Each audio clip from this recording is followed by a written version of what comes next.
My name is Samantha Perlman, and I study history and African American studies. And my name is Hugh McGlade. I study history, and I'm a senior at Emory. I'd had a friend that had done the undergraduate fellowship here, and so a couple of nights I'd come and worked with him last year, and so I sort of knew about the Fox Center, and I knew that they supported the history department a lot, where I was writing my thesis, and I sort of had in my mind this idea that in the spring of my senior year, like this guy that I respected a lot, Adam Goldstein was his name, I would come to the Fox Center and get to work and have this space where I could really think and also connect with sort of some older scholars and the intellectual community, which has been important to me sort of for a couple of years at Emory, and I got to do that. And that's really what it's done. So I've had a really sort of good time, positive time. What about you? Yeah, I don't think I could have done my thesis without the Fox Yeah, Center. Seriously. Because unlike you, I hadn't really heard about it before, but I know like in our thesis honors class, they kind of were like, oh, you should apply for this fellowship, and I was very interested in the opportunity to really be a part of an intellectual community and have an office because I was sort of scattered all over the library and in my own apartment.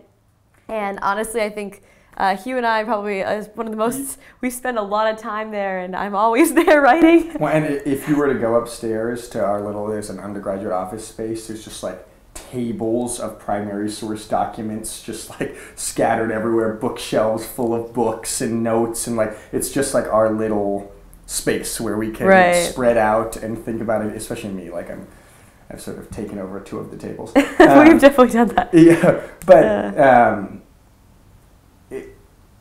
there's a lot to be said for having a space where nothing about the Emory community except thinking about my thesis. And there's light that comes through the window. And natural light. But I'm there. I'm not seeing friends in the library. I'm not seeing professors. I'm not seeing. I've just got me and my thesis there, and that's been really helpful to sort of produce a productive semester of work. Right, it's a lot different because in the library they'll give you like a carrel, which is very confined, and so you really don't have that opportunity to spread out. And I think one of the most exciting parts for me when I was able to do the fellowship, or when I first found out, was I was like, wow, like people are really interested in my research and they're supporting it. And specifically mine's about Emory, so it was kind of really nice to know that other people really wanted to see me succeed and to read the final product. And so I kind of was like, you know, I have this fellowship, I like have to do this, and I like want to be able to share what I'm researching with the community here at the Fox Center, but also with the entire Emory University. And so it was really exciting to know that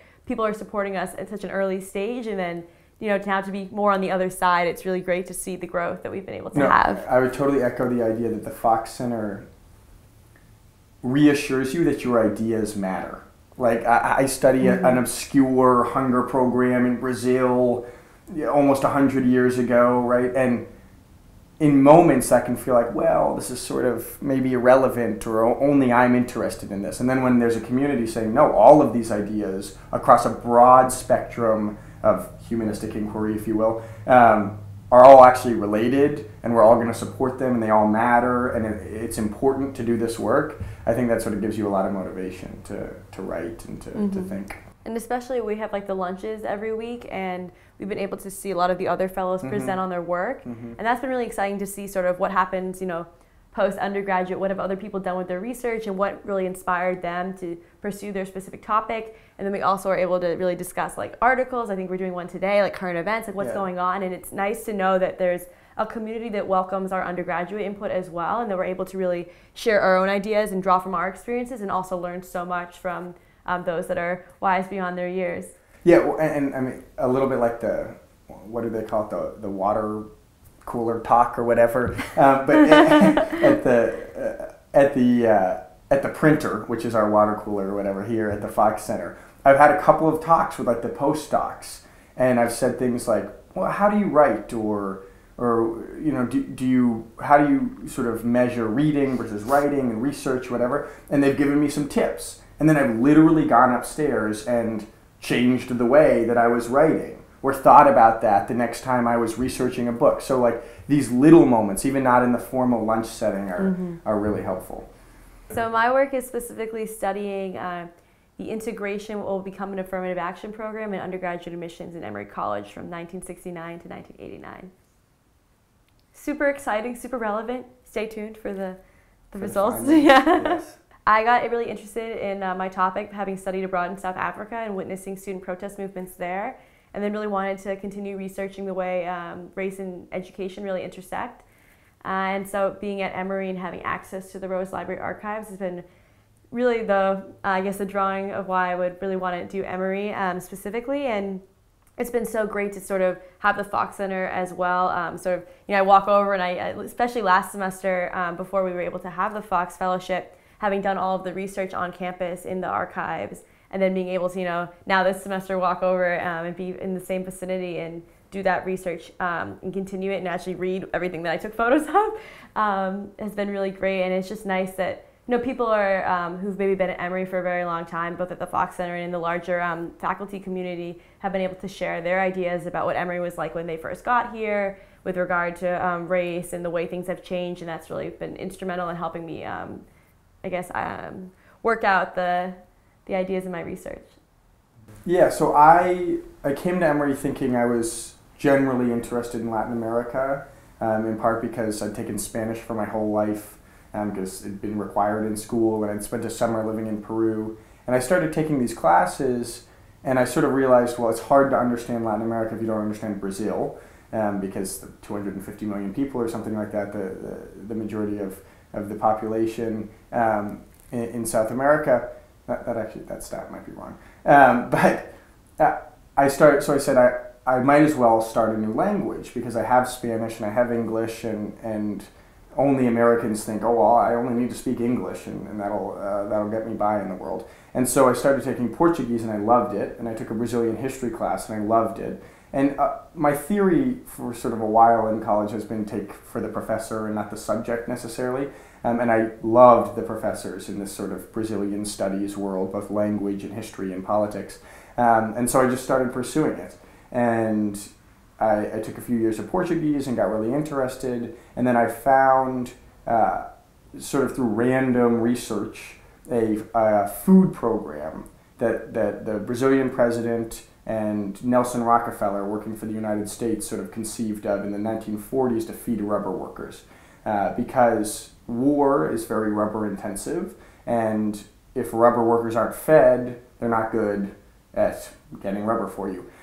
So that was sort of the ostensible reason for the program. We're going to feed these rubber workers so that they can produce rubber for the war. But I look at it through sort of a lens of how could this have served the interests of Brazilian politicians, right? Because making the pitch, oh look, we're going to make rubber for the Americans isn't very convincing in a political arena, right? So how does that work? And then how does it fit into a larger story about foreign aid and development and about what we value in terms of helping other people?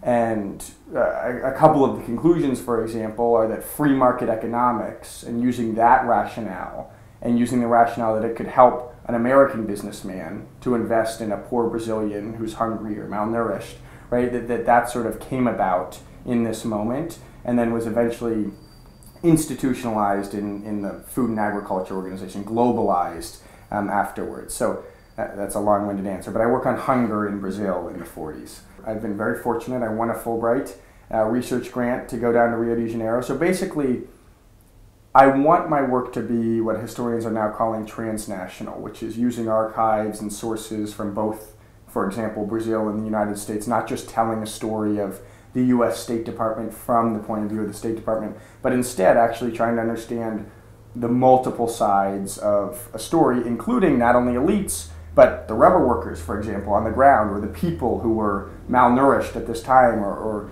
receiving food aid from this program.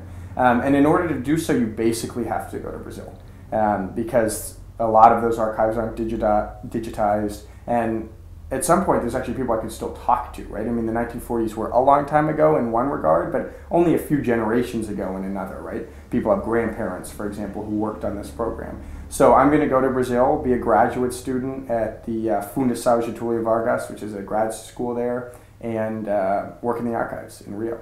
So it should be awesome. I don't know, definitely. So I always want to be a federal judge. That's sort of my life goal, and I really want to go to law school. But definitely working on this project has really changed my, perception of academia and the way that sort of our thesis, and fortunately Hugh is going to continue sort of working on his ideas, I also feel like my work, there's so much that is left to be done. I mean, I really want to study Black student protest movements at large, what's happening in the 1960s into the 1980s in affirmative action programs. I think there's so many ways that our research here at the Fox Center is just the beginning of what we can end up researching, and I know a lot of people end up pursuing a PhD and then turning maybe their thesis into a dissertation, et cetera, and really working on it. So I wouldn't rule out academia for sure. I think that's something that I'd like to pursue, and maybe hopefully continue specifically on my current thesis. One of the great things about the Fox Center is that I've been able to have conversations like this with people who've made the decision to go in academia and at different stages in their career, right? So the senior tenured historian goes, oh, this is amazing. I love this life, right?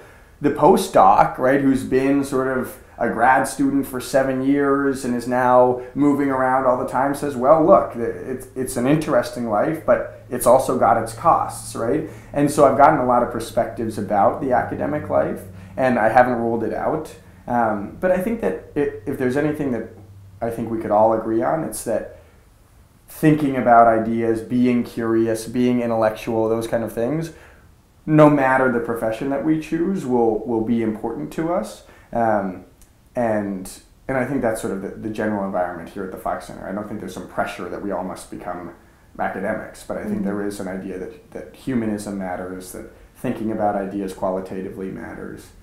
And what's so great about the Fox Center as well is that these ideas really are beyond our own disciplines. They're really the interdisciplinary nature of the Fox Center. I mean, there's people in art history, even in psychology, and like we're historians, but philosophy, and we're able to be exposed to those ideas in a very intellectual community that we might not have previously. And I think that's really changed the way that I've looked at ideas, especially when we're speaking about current events, like how different people from their disciplines come together and really as a community to sort of how do we solve these ideas, or like how do we discuss our own opinions and really make sure that it's relevant to everyone across the disciplines. I would just want to say a thank you to the Fox Center. I really appreciate everything that Dr. Brownlee and Keith and Colette and Amy Herbal and everyone in the intellectual community has done and been able to really, like we said, support our research. And then again, to those promising young scholars who would like to come into the Fox Center community, it's definitely a great option, and we encourage everyone to apply and be a part of the community. Also, who knows who's watching this, but if you are debating giving money to the Fox Center, give it. It changes the undergraduate experience fundamentally, and I think it's a really important place. Yeah, it's been essentially the culmination of an academic experience over 4 years. Totally.